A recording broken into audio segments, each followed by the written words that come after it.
तो लेकर के चल रही है, स्वतंत्र की हार्दिक इच्छा है। और यानी सुदामा के बारे में कि आखिरकार सुदामा और कृष्ण की मित्रता कैसी थी और मित्रता होनी उन्हीं जैसी हो।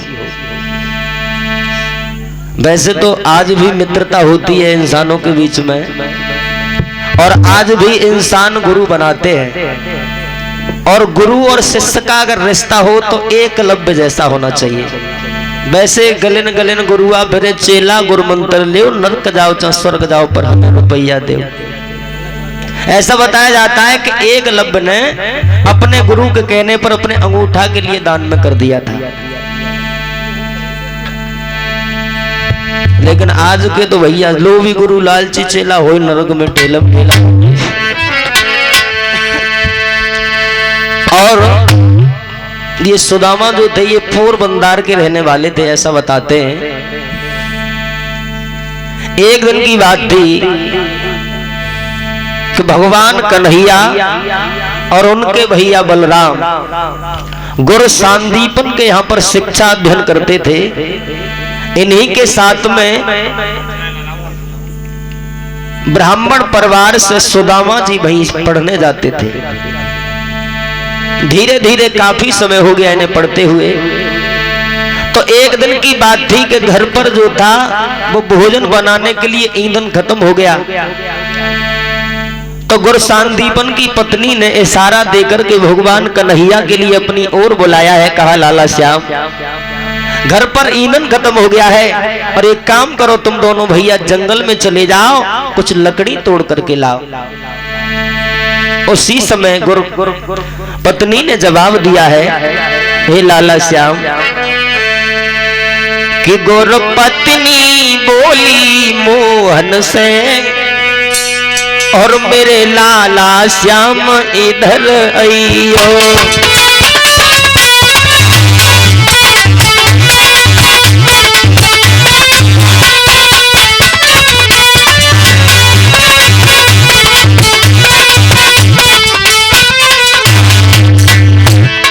भगवान कन्हैया से जवाब दिया है गुरु पत्नी ने, बेटा कन्हैया, गुरु पत्नी बोली मोहन से, मेरे बेटा तनिक इधर आइयो। घर में ईंधन को नाम नहीं, अरे कछु बेटा द्वारा बतलइयो।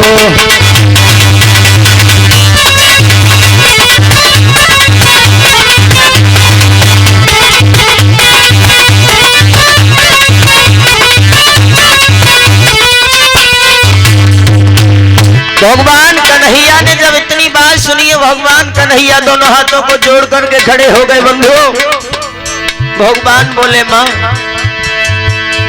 मोहन बोले चिंता क्या है, वे जंगल से तोड़े लाता हूं, और मैया है चतुर सुदामा साथ मेरे, और संध्या तक लौट के आता हूं।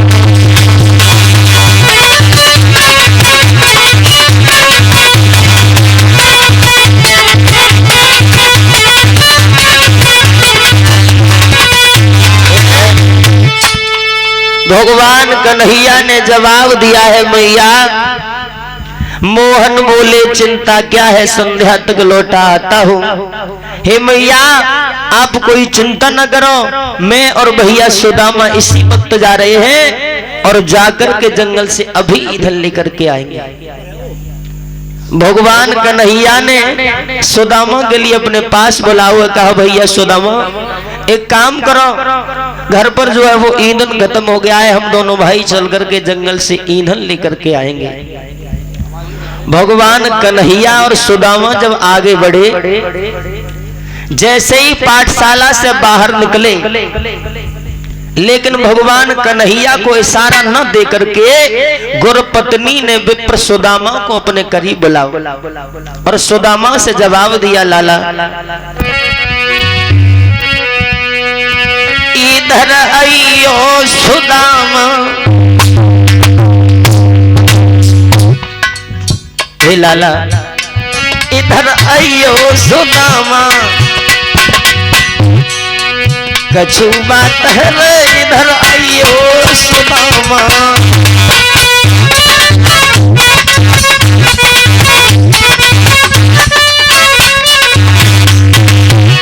हे लाला थोड़े से चना पोटली में बांधे,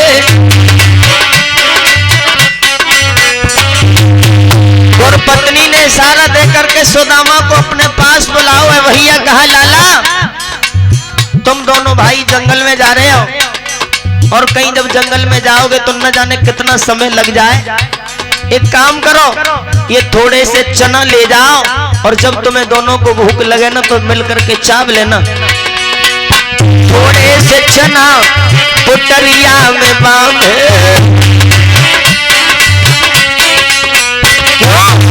क्योंकि तुम दोनों भैया बेटा, तुम दोनों भैया लाला बन जाओ आइयो सुदामा, कछु बात है इधर आइयो सुदामा।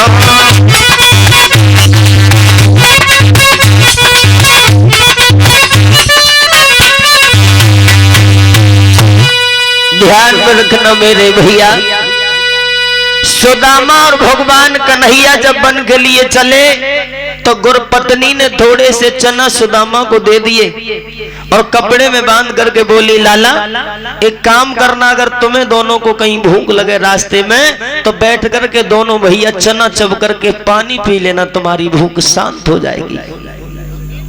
सुदामा और कन्हैया चले तो महा का महीना था जिस समय भगवान कन्हैया और सुदामा गए थे। जंगल में जाकर के जिस समय पहुंचे तो भगवान कन्हैया ने सुदामा से कहा है भैया एक काम करो, तुम वृक्ष पर चढ़ जाओ, लकड़ी तोड़ करके नीचे गिराते रहो, हम इकट्ठा करेंगे। दोनों हाथ जोड़ करके सुदामा खड़े हो गए, कहने लगे भैया क्षमा करना, मैं एक ब्राह्मण परिवार से हूं, मुझसे ये काम नहीं आता है। भगवान कन्हैया बोले, फिर जवाब दिया भैया एक काम करो तो तुम नीचे रहो और मैं ऊपर चढ़ जाएंगे। भगवान कन्हैया स्वयं वृक्ष पर चढ़ गए और सुदामा नीचे लकड़ियों के लिए एकत्रित करने लगे। भैया महा का महीना था, लेकिन जब महा का महीना लगा और भगवान कन्हैया पेड़ पर बैठे हैं तब तक हुआ क्या, ठंडी ठंडी बयार चलने लगी। भगवान कन्हैया पेड़ की डाली से बैठे हुए बोले सुदामा से, भैया सुदामा अरे नन्नी नन्नी बूंदिया, ठंडी बयार के झोंकों के साथ छोटी छोटी बूंद आ रही है भैया। अरे नैनी नैनी बूंदिया सुदामा भैया पड़ी रही जी।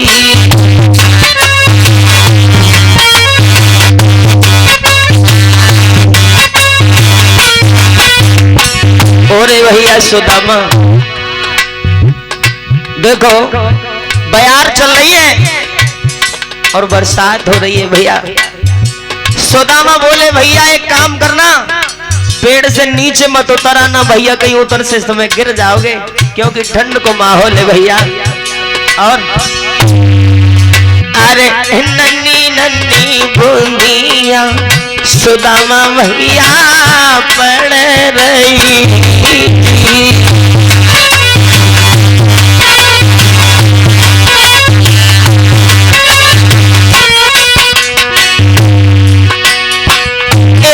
कोई मेरो हमें भैया मेरो मनुआ लेता है लोर ठंडिया सुदामा भैया पड़े नहीं जी।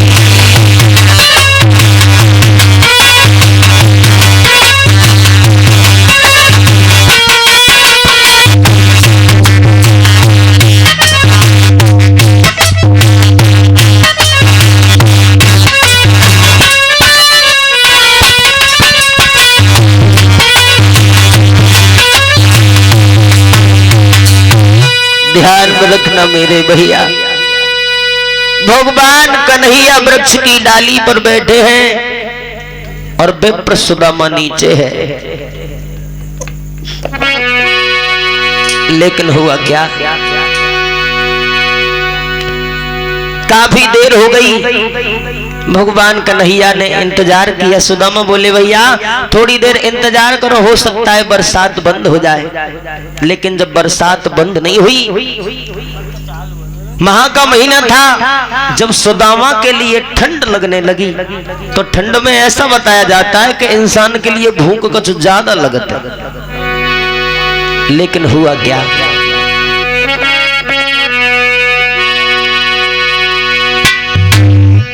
आरे लगी है सुदामा को ठंड, सुदामाए भूख लगी रे भारी।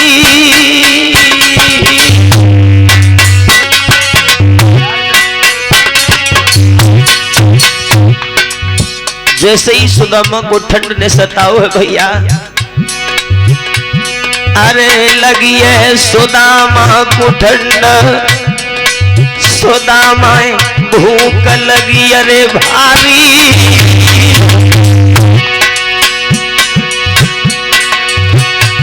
जल लीने चना चबाई, समझ गए मन में गिरधारी।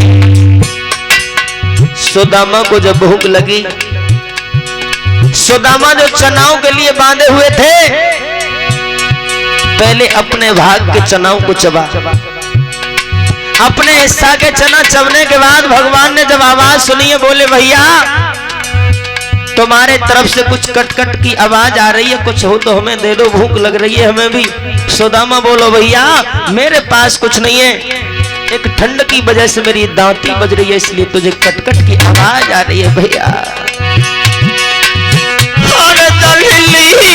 सना सवाई समझ गए मन में गिरधारी।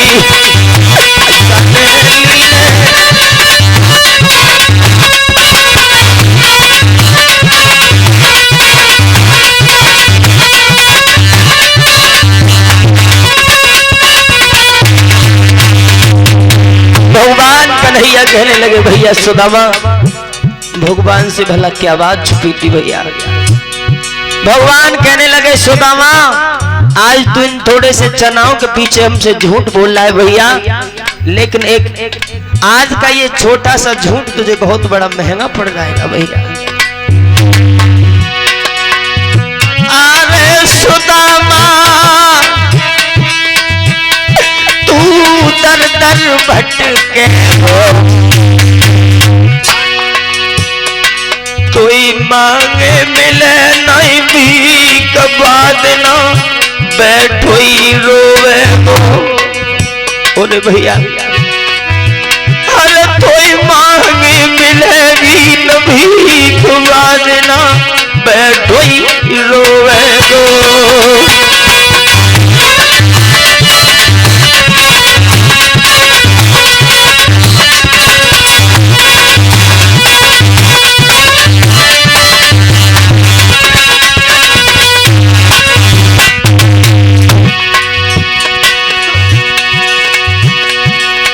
सुदामा मन में पछता है। भगवान ने जब सुदामा ने झूठ बोला, भगवान ने मन ही मन श्राप दे दिया। कहने लगे भैया तू आज मुझसे थोड़े से चनाओं के पीछे झूठ बोल रहा है, जा एक दिन वो होगा कि तू दाने दाने के लिए मोहताज हो जाएगा भैया। सुदामा मन में पछतावे भैया कितनो है दैयो पैर पत सुने अपने कियरे आवे। ब्रजेश कितनो हुई दैयो पैर पत सुने अपने कियरे आवे।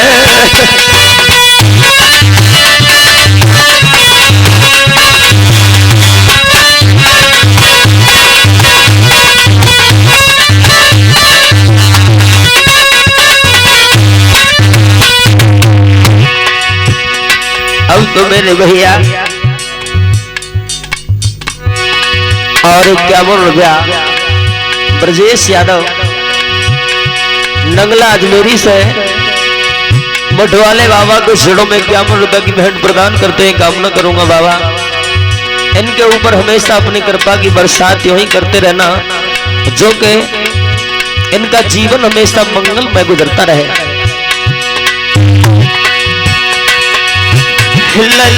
कितनू ही जाइयो पैर मत सुनी अपने की भैया।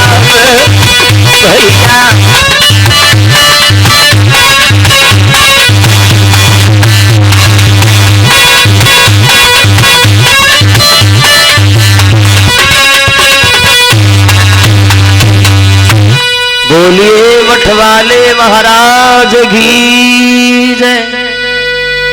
अब तो मेरे भैया